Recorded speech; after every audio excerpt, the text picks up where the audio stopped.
We've just heard that you are a much awarded journalist, and your soft voice and mild demeanor hides the strength within, because all the things that you've done, you could not do if you had, unless you had that strength within.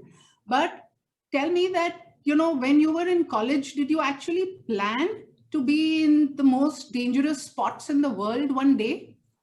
Uh, no, not at all. I never thought of, I mean, television wasn't even in the sort of thinking when we were in college. I mean, talking about early 90s, and private television wasn't out. You only had Doordarshan, and then when I started working with Newstrack, as it was a summer sort of job, it became I was very interested in it because it was something new, different.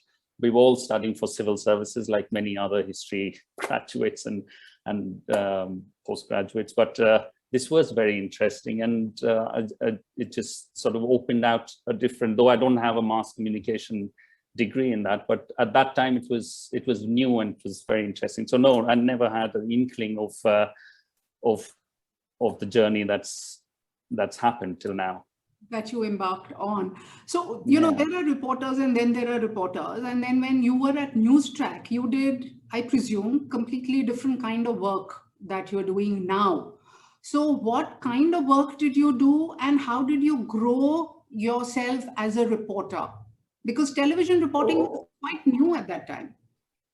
Yeah, yes, it was very new, especially in a private, for private organization. There was only Doordarshan. Newstrack was one of the first, and then Eyewitness, Karan Thapar's Eyewitness. But I think the basics that it taught us was we joined as researchers. So research was the base that sort of you built upon, and I think for any journalist, whether you're television or print, I mean, print definitely has more researchers working, and you do a lot of your background.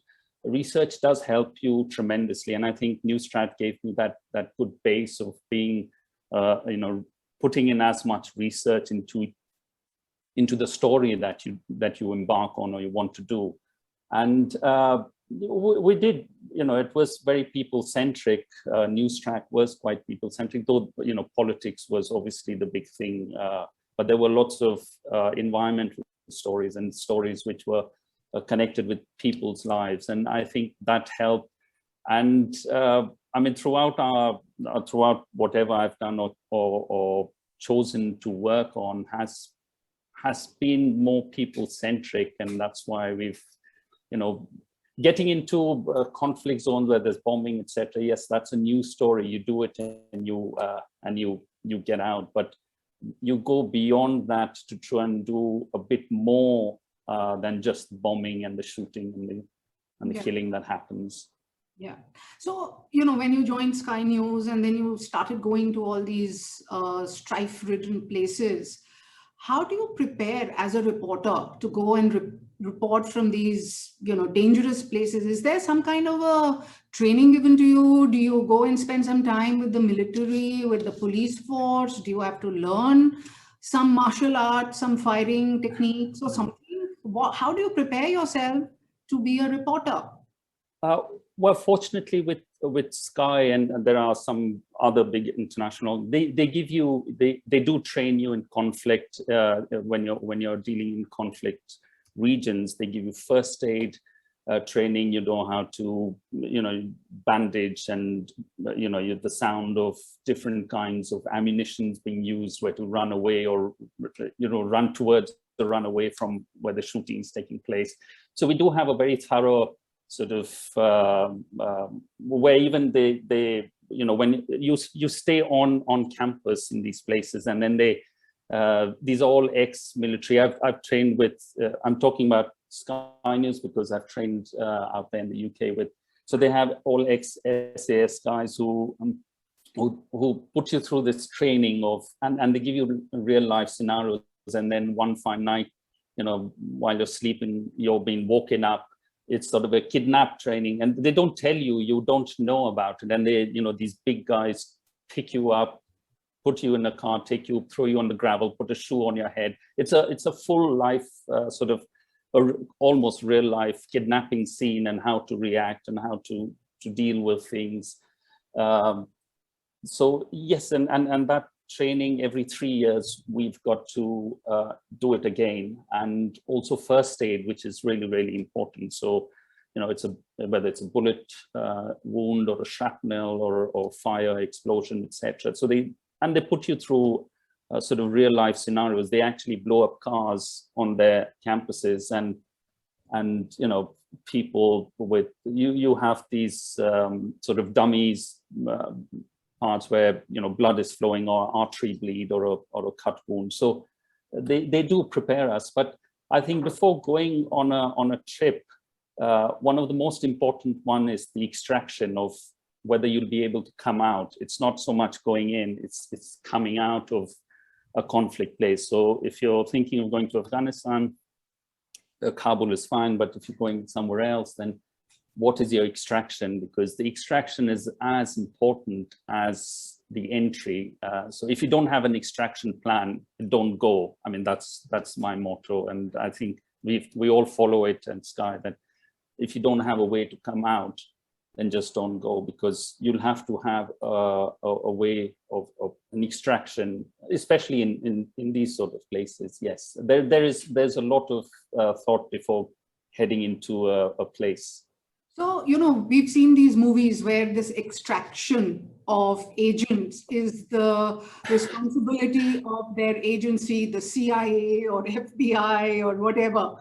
But in your case, the extraction is whose responsibility? Is it Sky News? Is it the broadcaster, or is it, I mean, who's responsible? No, it's definitely the organization, but you know, as part of the team. So I do go a lot as a producer of the program. So I'm in charge of the whole sort of from scratch, from pitching the story to seeing how it goes through. You make your you know, different sort of aspects of what day of filming, when you're coming out, etc. So extraction is definitely is what a producer needs to do, or the reporter, if just the reporter and camera person are going. Because television is obviously just not one person; it's more 2 or 3 people going inside. And now in big organizations like Sky or the BBC, CNN, you do also have a security person going with you. But we never we never carry weapons. That's the worst thing you can do. As you know, even your security person, he's an ex-military guy who knows the lay of the land, or he has a bit of an idea of military strategy. So, for example, in Libya, when we were going into Sirte, which was the hometown of Gaddafi, where he was supposedly caught, and I mean, for a long time he was missing when he was losing the war. So there was an absolute mad rush in Libya to get into Sirte to find him, because he was the main head. If you got him, then his machinery would collapse. And so as a lay person or someone who's non-military, you would just sort of go with people. But it was our sort of security advisor who knew the sort of pincer movements of the various rebel groups who were sort of surrounding Sirte, and so that you don't get caught in the crossfire. So it helps to have a security guy who's a military, who's got a bit of a military training, knows how to go about it, and that's how you sort of go. But obviously those are large organizations with deep pockets. Yes, I do understand, but then they are the ones who are able to bring stories out. Yeah. Because of the resources. It's very important. It's an important factor in our. Yeah. Because Afghanistan is so much in the news, and it's like hot news, and the fact that a photographer has just been killed in the war. Let's just start, with Afghanistan. And you say that you've been reporting since 2002 from there. So you've actually seen the country, which was quasi-peaceful, to this, intensely war-ridden country. and you also say that you love the people and that you feel for that country. Can you tell us the transition that you've seen in Afghanistan? And you do also say that you focus on the human part of your reportage. So take us through the humanness or the dehumanness in Afghanistan, because what we hear and see just chills us. Yes, it's really terribly sad that Danish was killed, on Friday. I mean, we know him, we've seen him. We, in fact, met him on our last shoot in the hospitals when we were covering COVID, and he was there also at GB hospital out here. But it is a very dangerous place. It's turned extremely dangerous. It's turned where you never know where the next bomb is going to go. If I'm not talking about right now, I'm talking about in the last couple of years since the announcement by the Americans to withdraw, and you have this whole gung-ho Taliban movement out there who are really brazen and things. But yes, through 2002, I mean, we've seen I've sort of seen the sort of down 2002 because of the amount of bombing, etc., that took place to take over Afghanistan, and the different warlords fighting from all parts of Afghanistan. And Afghanistan has never been a centrally administered. They always had tribal big, I mean, using warlords as the term is quite wrong. I think it's just tribal leaders who had control over there, and they had a sort of an allegiance to the king. And so there was always control and peace, but with trying to make a central administration which would try and control these tribal leaders, with almost every adult having a Kalashnikov, was extremely difficult. You can't, I mean, ordinary farmers, everyone, almost everyone, I would say, had a Kalashnikov. That's because of the fight with Russia and what Russia pumped in terms of weapons that was in Afghanistan. But then there was this, you had the lull, and there's development. There's obviously lots of stories of corruption and how so much money was pumped into the country, etc. But over the last 5-7 years, Afghanistan became really, really dangerous. I mean, it had started imploding, and I think now it's at a time where one never knows who is the next target. I mean, I have friends, and really very close friends, who've saved our lives, and who are basically now in hiding because they have worked, and because they are the more English-speaking liberal, and also those who worked with foreign organizations, those who are well educated and want the freedoms that we want out here, which we take for granted. And in terms of human tragedy, I mean, it epitomizes human tragedy there. I mean, we're talking about millions and millions of Afghans who have moved or migrated from one place to the other, many times over, just because of conflict. So when we think, I mean, we take our sleep for granted. We just hit the sack and you just go to sleep. But in Afghanistan, for each trip that we do is a 10-day trip, or a little bit more than that, depending on the story. Sleep is a bit of a luxury there at night, because I'm talking about the last 7 years, because even if you're staying at the Serena Hotel, which is just behind the presidential palace, guarded by, it has been attacked. They've come in and they've killed people because it's a big target. You can't really do a good night's sleep. It's not possible. So when you come back here, then we realize, wow, what we take for granted as sleep, the basics of just that is something to cherish, because it's not everywhere that you have. And these are they are unseen sort of trauma that people are going through. But apart from the killing, maiming, all of that in just because there's a conflict in a place is just terrible. Yeah. So, you've described how the Afghans are dealing with this strife, and also how you deal with it. Do you also interact with the US Army people who are stationed there and who are fighting the war? So I've often wondered, if you do, how do the American Faujis deal with it? I mean, it's not their war. They're not fighting to liberate their own country. What keeps them motivated? Because, there is a tragedy there as well. Young boys are being killed uh, in a country which, America, I mean, they're not liberating America. Absolutely right. I mean, very good question. For the American soldiers, what my team and I try and do is not go too much with the military, not embed with them. I mean, we have done it. I've done it with the US and the UK military. But when you go with them, you see a very narrow perspective of the war.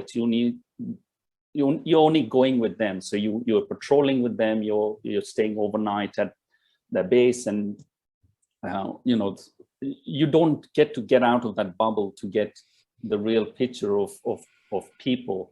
So you have a very narrow perspective of how you're dealing with them. But for example, we were in Kandahar, and then we went out on a patrol, and these American young soldiers, 18 and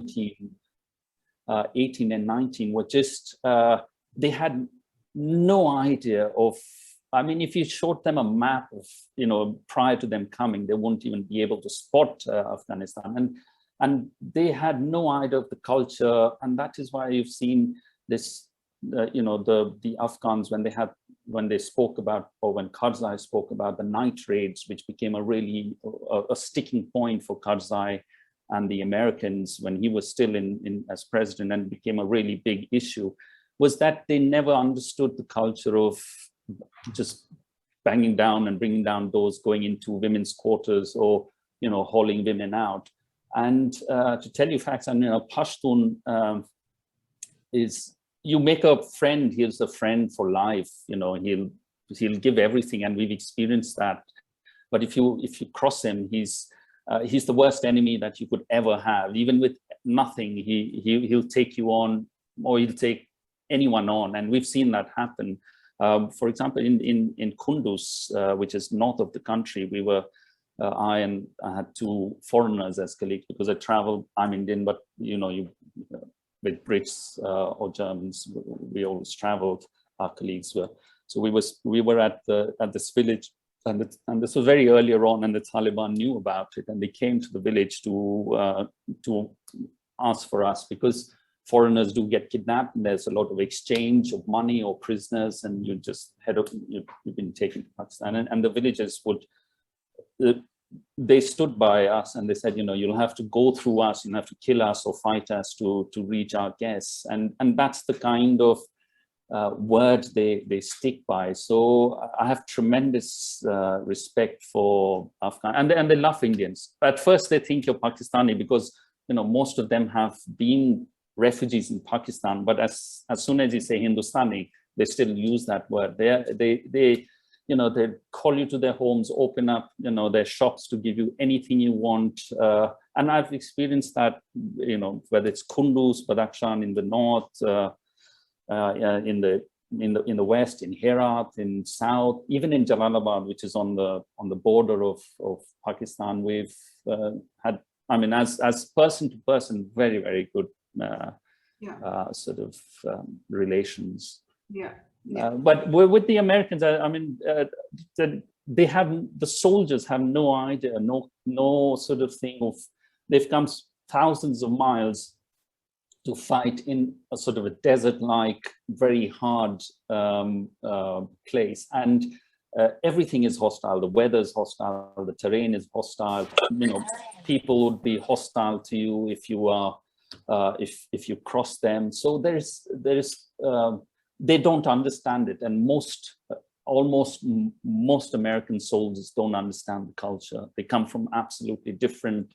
I mean, you could be living in different planets, and that's something which, and that is one of the things why there is so much of disenchantment with foreign soldiers, and everyone is clubbed as Americans. So a white is clubbed as American, whether he's coming from the UK or Estonia, it doesn't matter. You're an American person.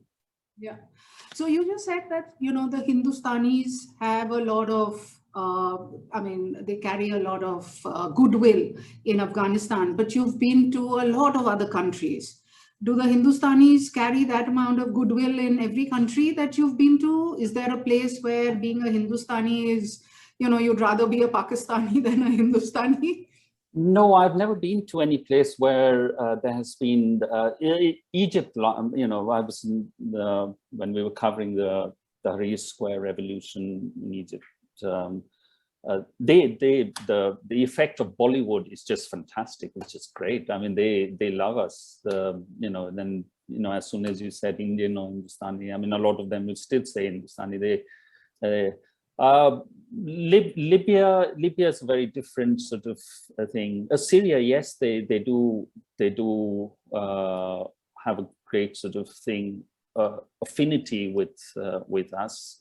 Because, and again, Bollywood is a great ambassador in that sense. They still talk about Amitabh Bachchan and that sort of thing. Yes, Libya wasn't, I mean, it was all right. But we're not discriminated against. I mean, that's something which is very, very good to know, very good to have. Yeah. Yeah. So when they talk of the soft power of India, Bollywood, it actually does exist, which is good to know. Because all of us in our various travels have, in fact, experienced that. But it is good to know that even when the country is fighting, I mean, you can just say, I'm a Hindustani, and they'll leave you alone. Definitely in Afghanistan. I mean, not to be Bollywood. In Afghanistan, there's even television serials are hugely popular. I mean, one of the district police guys told me that the day these serials, or the time these serials are running in his house, he says, I'm a police chief in this place.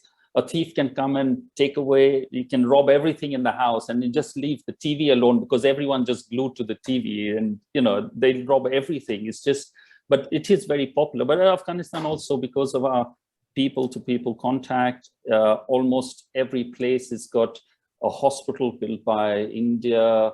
We have done tremendous work over the many, many years in terms of health and infrastructure in Afghanistan, and because we don't join the war on terror there, and we don't side with anyone in terms of weapons, there is great affinity with the Afghan people.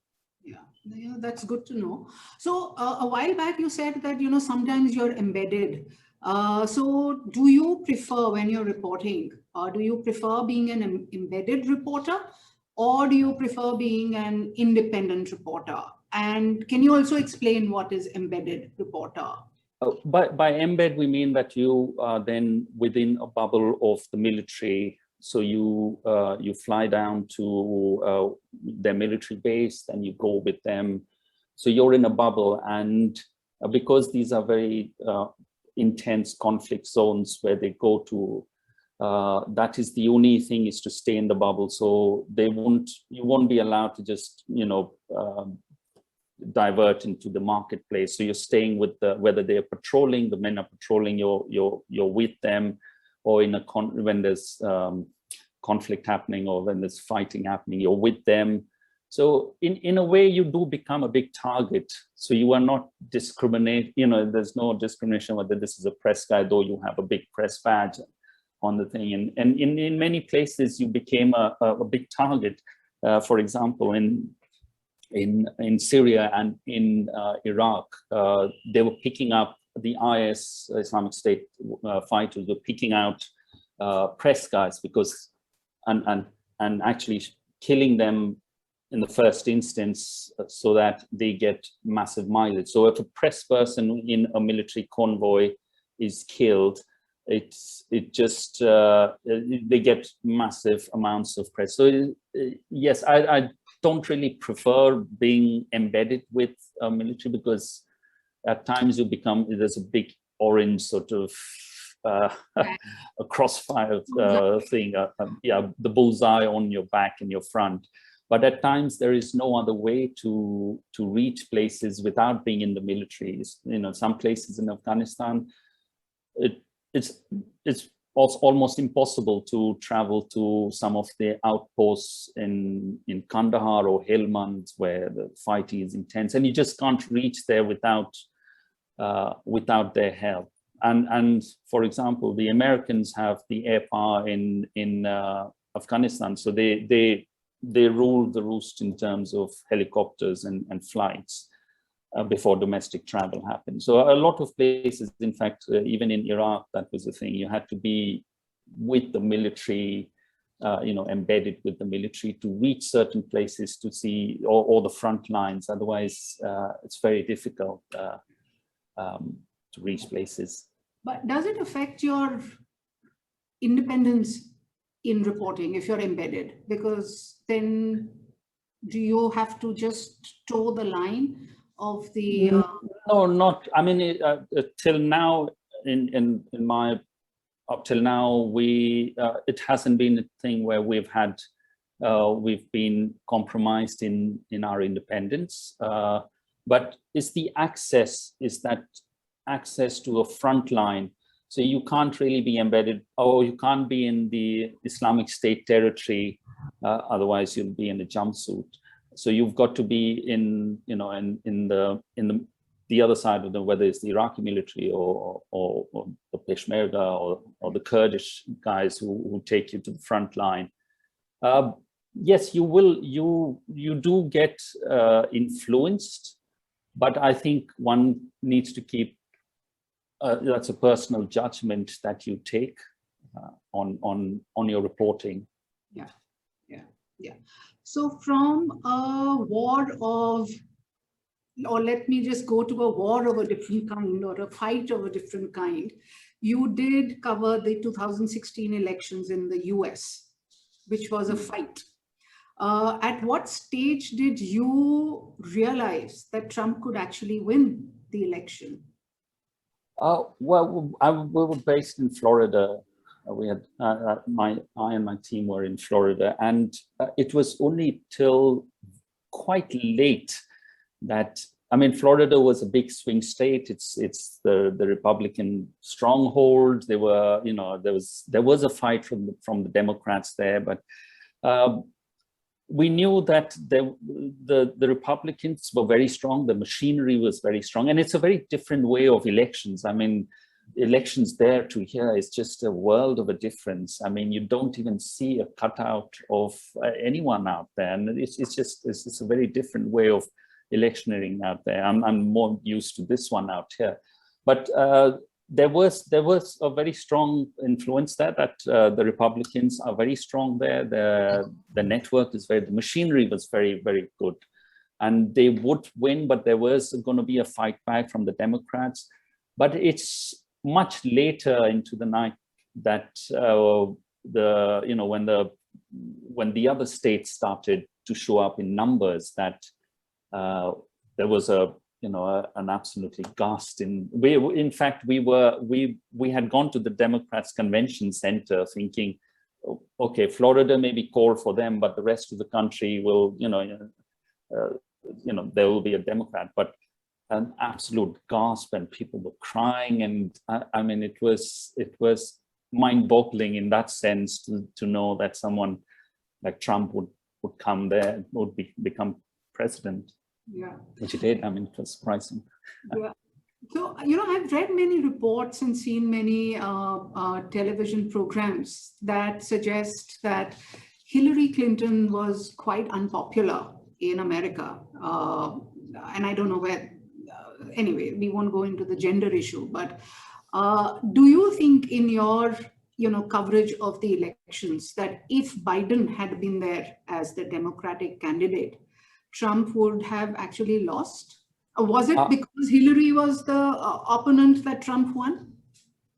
I think you're right. I think if it was Bernie Sanders or Biden, there would have been a much better chance of the Democrat president in place. But I mean, Hillary was seen as the establishment. She was a part of the establishment. And the second term of Obama was not good for the American people.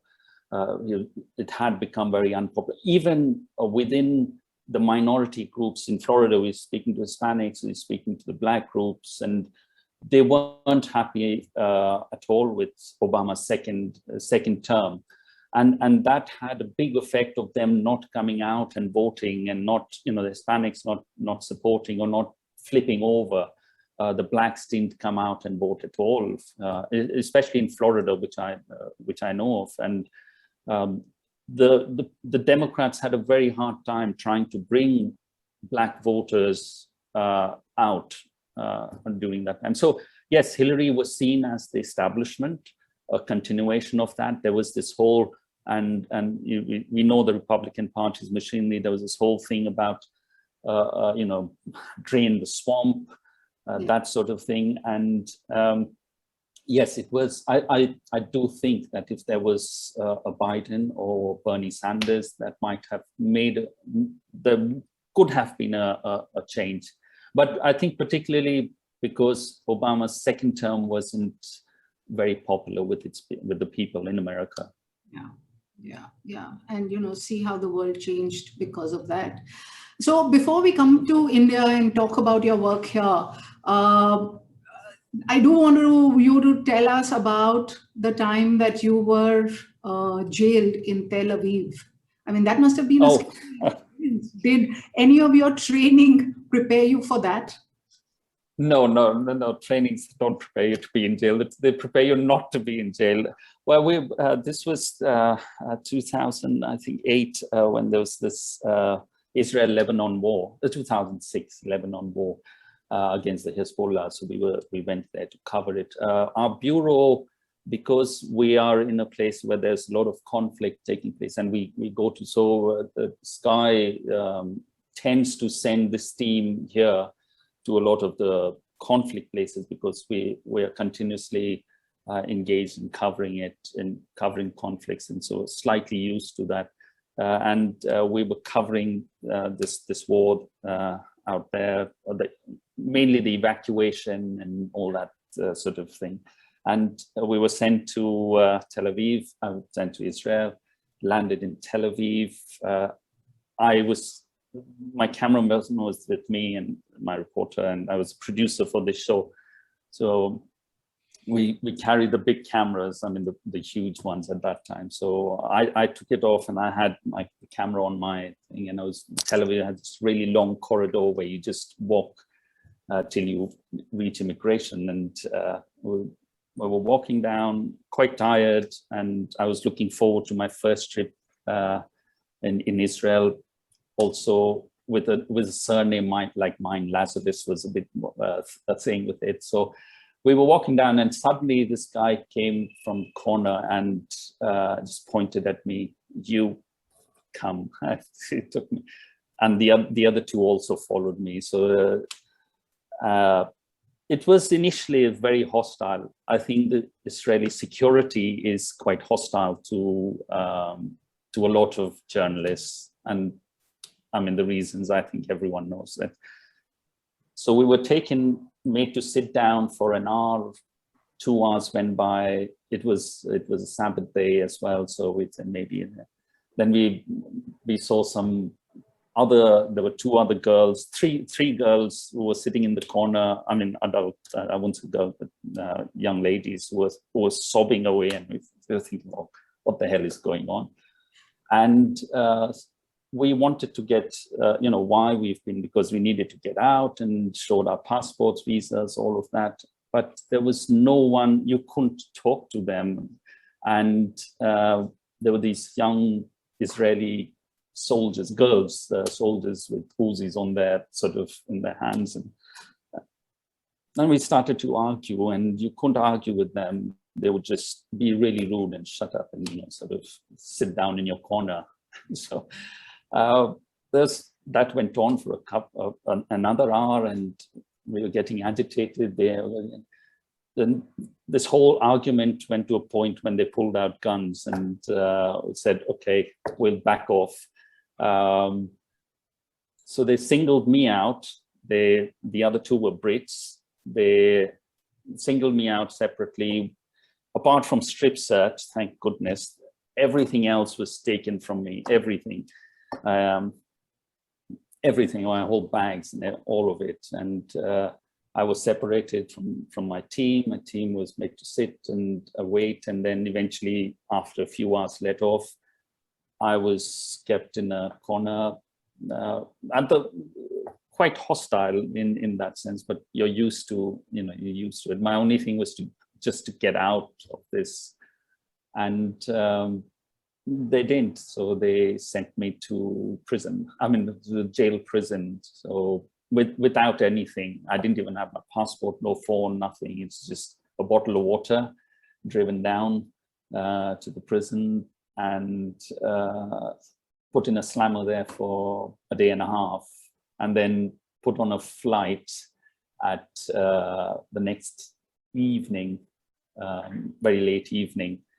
And you have, and they walk you through once all the passengers are sitting down, they walk you through that aisle, make you sit, and then hand over your passport after they take off your cuffs. So it's a bit embarrassing with everyone looking at you, what the hell is going on?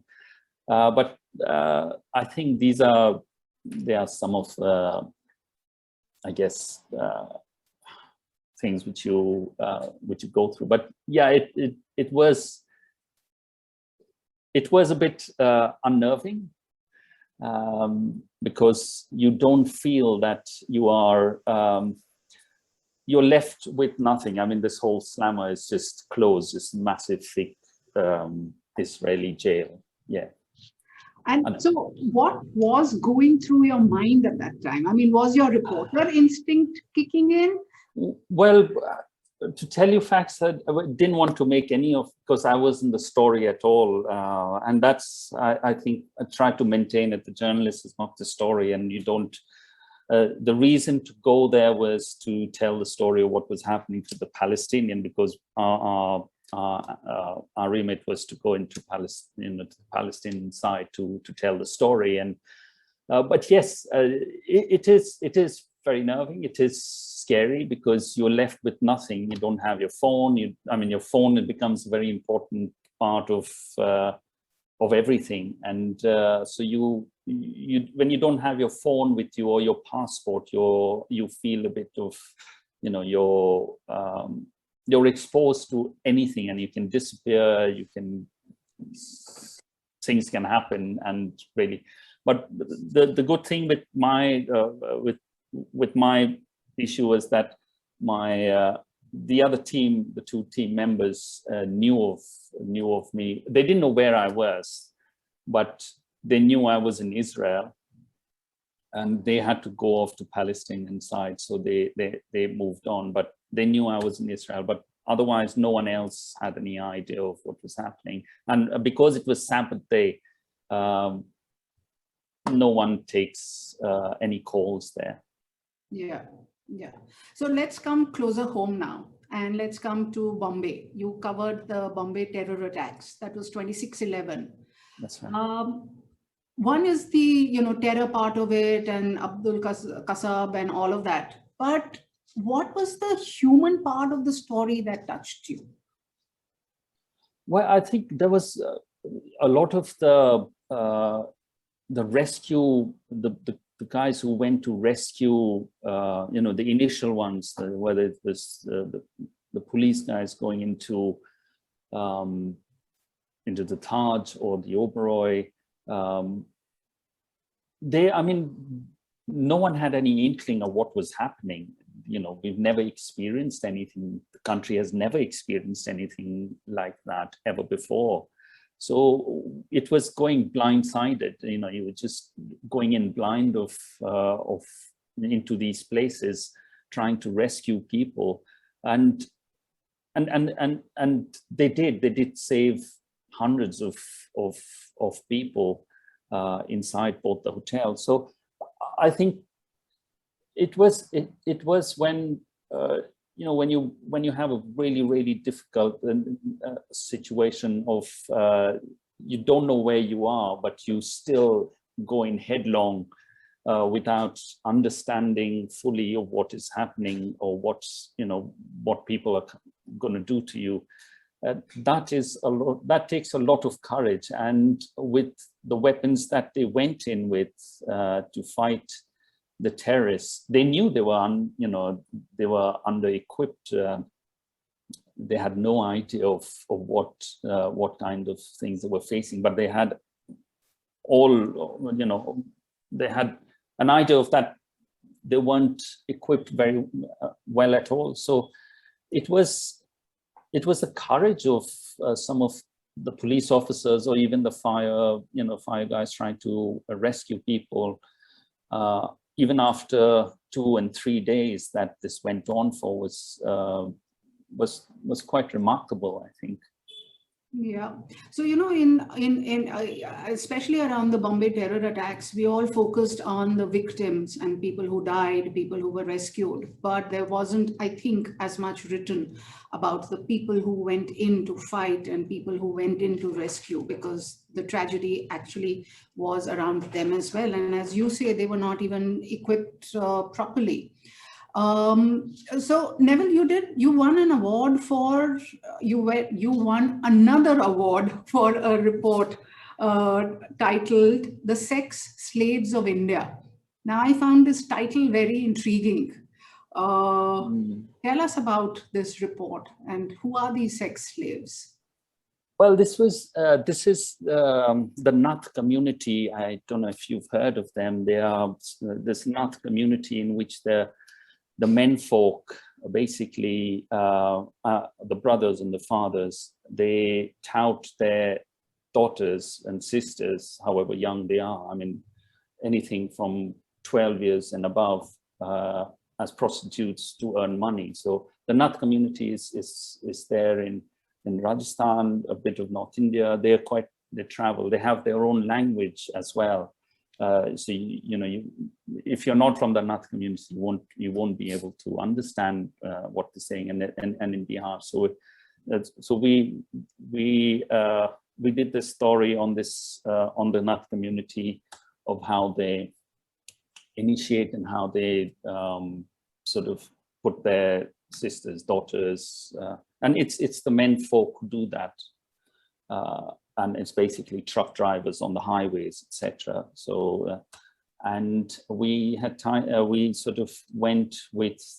We focused on an NGO of Ruchira Gupta's, who has done quite a lot of work with this community in Bihar, and we followed this particular woman, a mother who was kidnapped when she was very young, put into this trade by this family that had kidnapped her and brought her up as her daughter.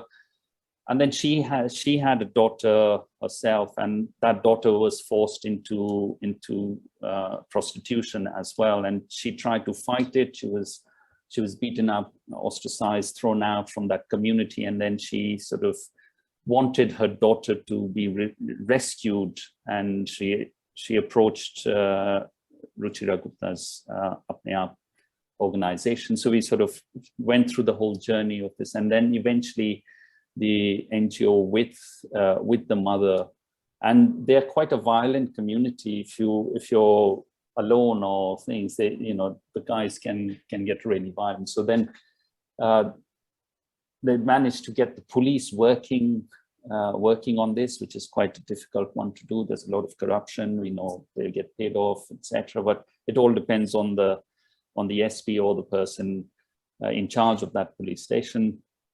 And they actually raided this place where this mother found her daughter in one of the homes out there, and that's a whole Nath community home, and managed to get her out. And it's really sad, because this is it's happening in this day and age. And I never knew much about it till we started researching it, until we started working on this, and eventually we did the story. So yes, it was an eye-opener for me as well, that something like this exists in this day and age. Yes.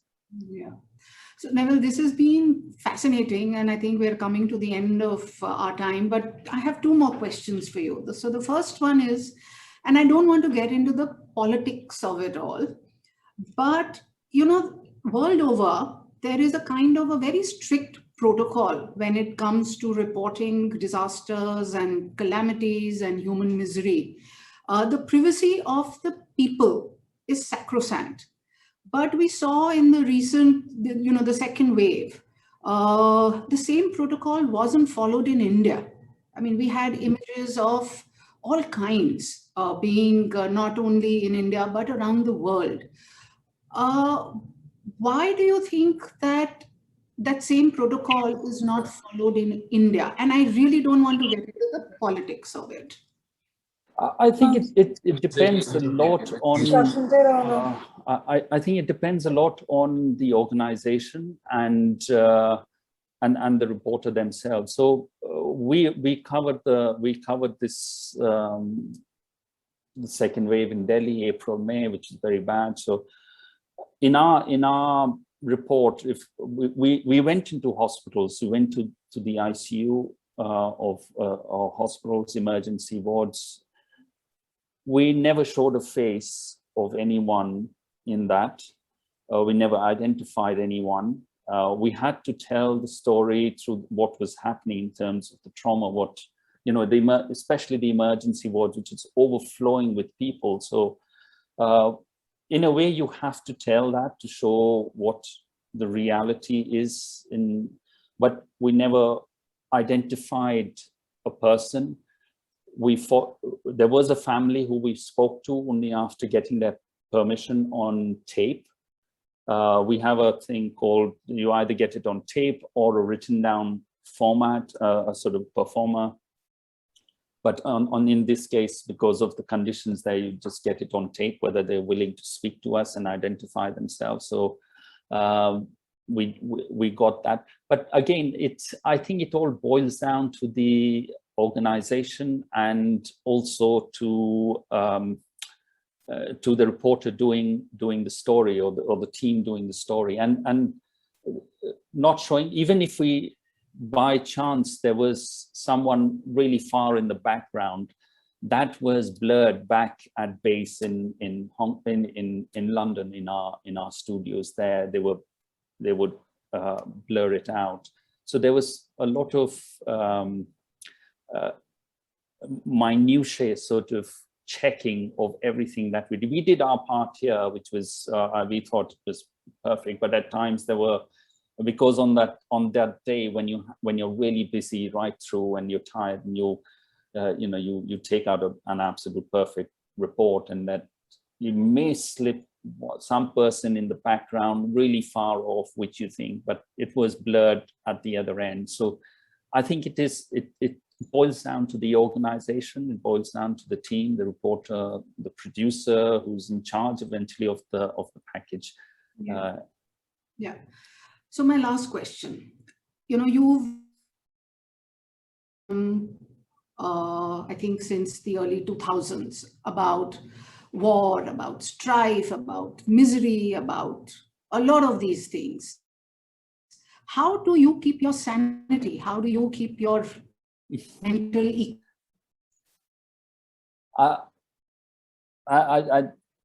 yes, there's terrible tragedies across the world, and we get headlong into it. You see all kinds of things happening, but I think my family, wife, kids, parents, and very close friends do take you out of anything of that sort which goes on in your head.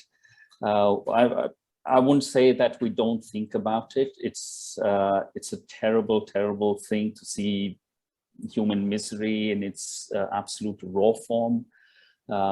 We see it on television. It's still quite sanitized because of the not being there in person to see what is happening.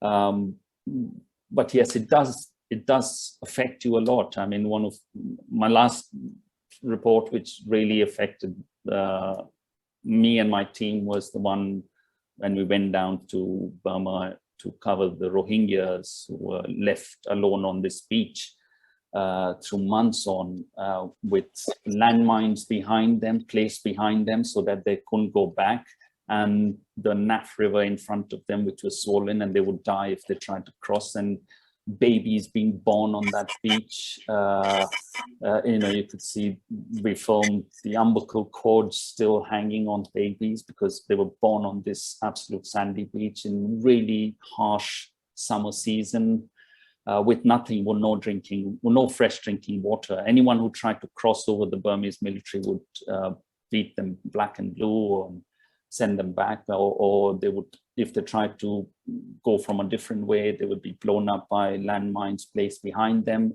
with intent to blow them off, to make sure that they are corralled into this large sand beach. So it is